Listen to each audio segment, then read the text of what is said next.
to movie recaps. Today I will show you a horror film from 2010, titled Devil. Spoilers ahead.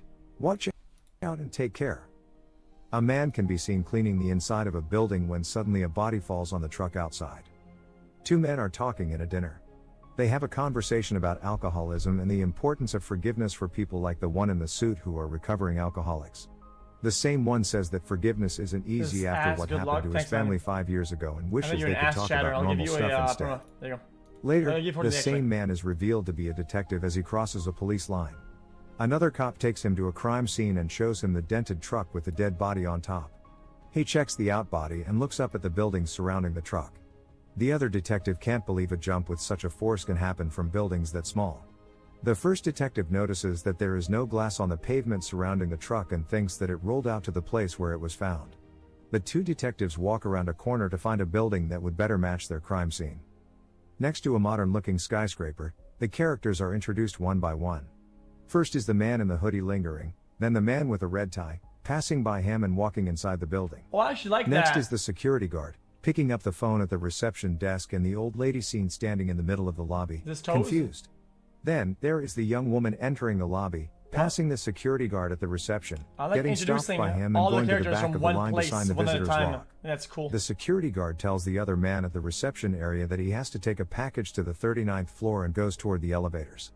The guy with the red tie and the old lady want to go inside an elevator, but because it's full, they take the other one that just arrived empty behind them. They walk in and the security guy walks in with them too. As the door starts closing, someone calls out to wait and the young woman from before walks in too. After her, another person yells, grabs the doors after no one helps him and walks inside. It's the same guy with the hoodie. Once they're all inside, the elevator starts moving, but very suddenly, stops and jams. Meanwhile, an older security guard is watching a hockey game in the main security room. A younger security guard walks in the room and they chat about the game. He notices that one of the elevators is in inspection mode, so the older security guard calls the building engineer about the problem, while the engineer is trying to fix a broken window high up in the building. The guard tells the engineer to check on the elevator first, because there are people stuck inside. Back in the elevator, the security guard is getting anxious. The old lady keeps pressing him about emergency procedures, but he doesn't know because he's a temp. The guy in the red tie hits the emergency button and joins the old lady's questioning, by asking why he doesn't have a walkie-talkie. A voice comes on from the comm system in the elevator, telling them that he knows they're stuck and that there is an engineer on the way to see what's wrong. Why does nobody have a fucking phone? The older security guard is the one talking to them over comm and asks them to say something in the camera, which makes him figure out that there is something wrong with the microphone and he can't hear them. The security guard on the elevator tries calling the lobby from his cell phone, but gets no signal, so the young woman gives him her phone. The call is short and loses signal fast. Music starts playing in the elevator and the guy in the red tie starts singing, annoying everyone inside.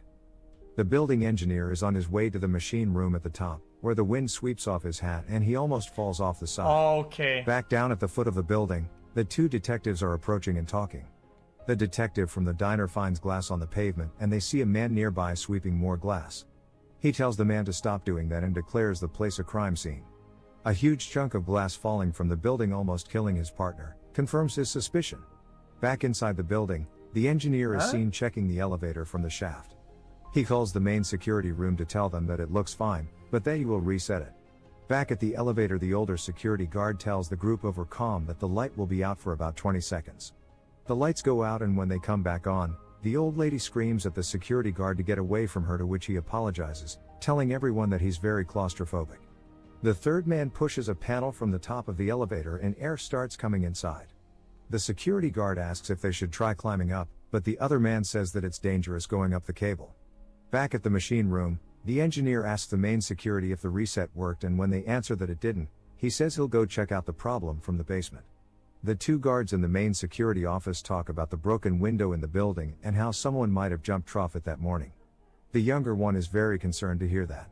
Back on the elevator, the man in the red tie gives the old lady his business card. The group starts having a conversation prompted by a comment he makes about the old lady. He tells them that he knows how to tell if someone is rich or not and compares the old lady to the young woman, saying that the younger one's clothes look expensive. She turns her back at him, but quickly reacts, saying that he grabbed her behind. As the lights in the elevator start flickering, the older guard in the main office calls the engineer asking if he is doing that. Don't be weird. The engineer says that he's just looking at the elevators from below and that it looks fine from there too. He pulls a lever on the side of the elevator and asks if that helped. The older security guard informs the engineer that there had been no change, so he says he will go back on the roof and reset it manually. Literally the most lights in the useless elevator fucking flicker mechanician ever. They're watching it happen from the main office, when the younger guard sees something strange on the screen that scares him. The engineer hears a strange noise and follows it under the elevators. Chasing after it, he almost gets crushed by an elevator dropping down the shafts. The lights in the elevator flicker again and then go out completely. Strange noises are heard in the elevator, as the lights go on and off.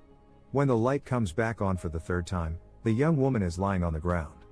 The guards in the main office ask what's going on, when the younger one notices that the young woman's back is hurt. The people inside are panicking.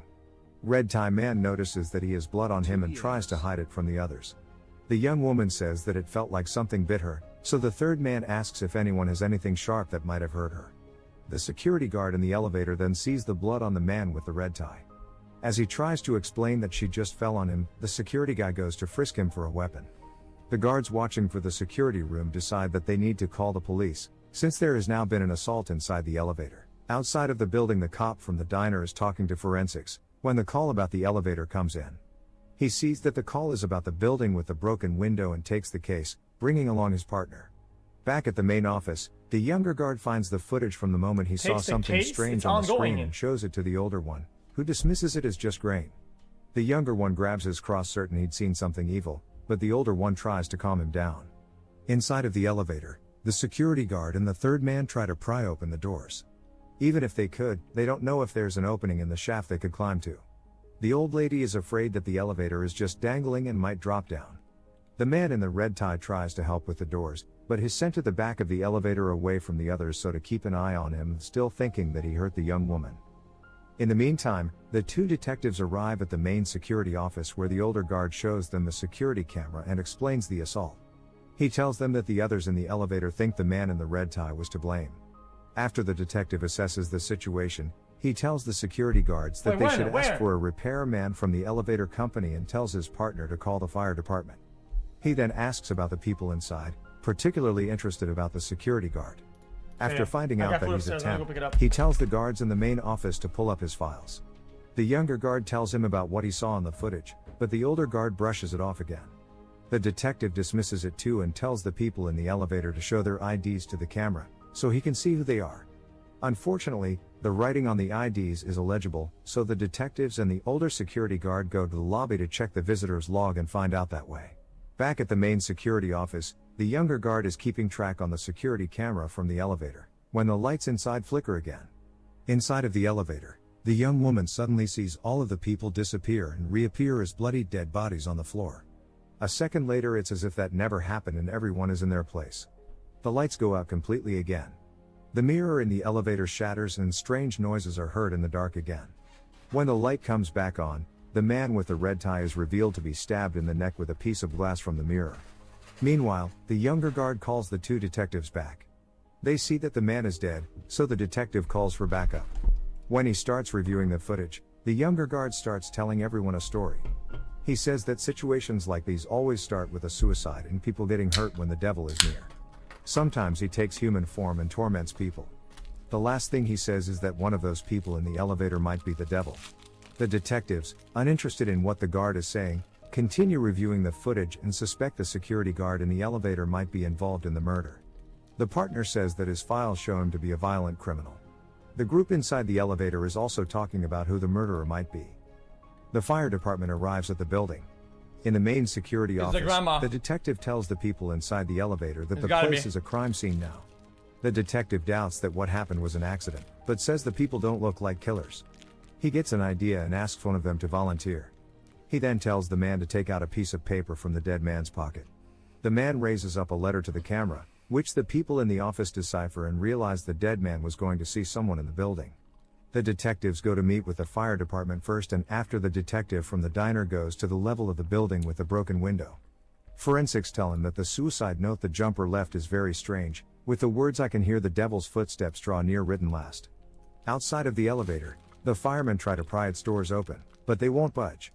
Inside, one of the men is trying to get out the top of the elevator, but the security guard pulls him back down, thinking he's trying to escape.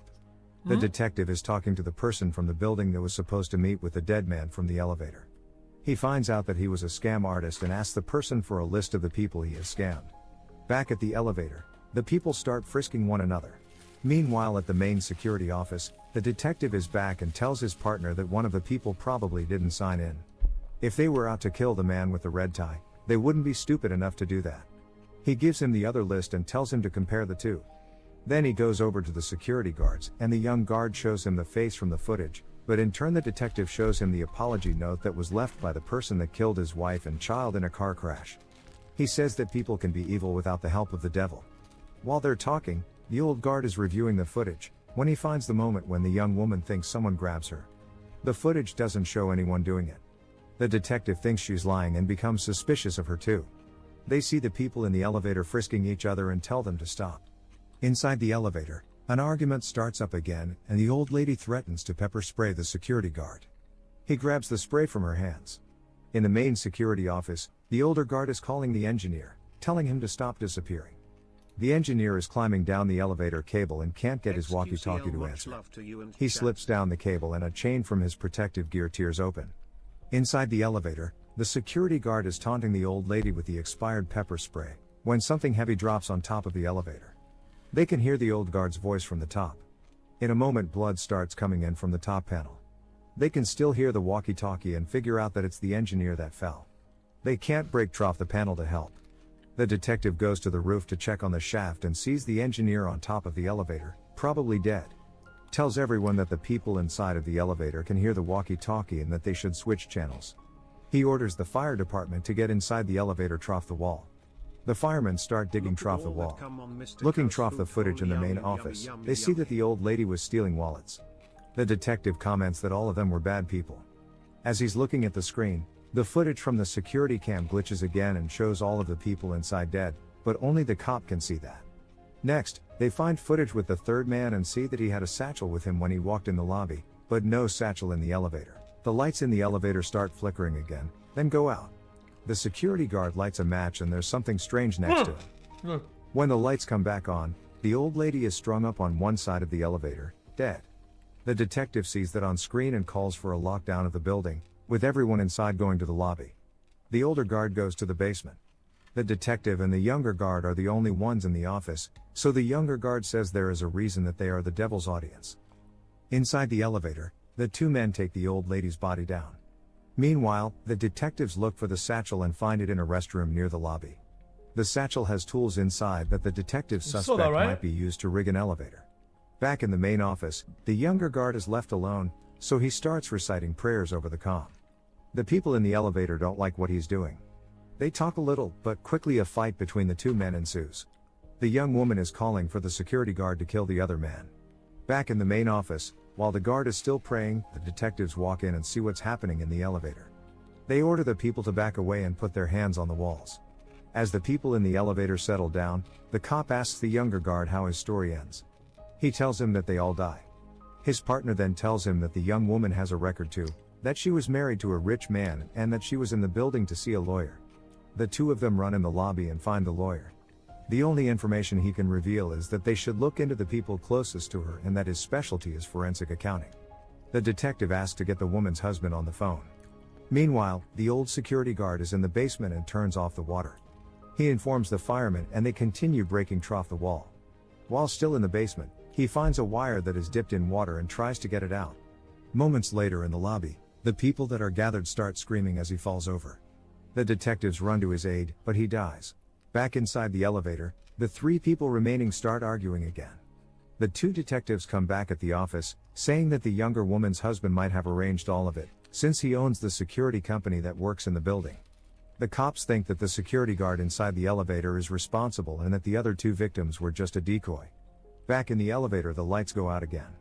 The detective tells them to use their phone screens as flashlights, but their phones get ripped out of their hands. The lights go out and the next time they come back on, the security guard is dead. The two people left grab a piece of glass in a panic and stand prepared to defend themselves. Desperate, the detective asks the younger guard how he can help them. He tells him that they should take responsibility for who they are. So, the detective shares a personal story with them about that and asks them to put the glass down. They do it, reluctantly. Suddenly, the lights go out again and they come back on. The young woman is lying on the ground with a piece of glass in her throat. As the man is seen trying to help her, the body of the old lady rises behind him, saying that it's his turn now. The man has a flashback of himself driving a car. He's reaching for a beer, when he crashes into another car. He gets out of his car and sees the other one in a ditch. A woman lies pinned by a car, and before she dies she points to her child lying in the grass in front of the car. The man can't believe what he has done and leaves the scene, leaving a note on the window of the other car. Back in the elevator, he keeps repeating that he's sorry and begs the old lady, the devil, to take him instead of the young woman.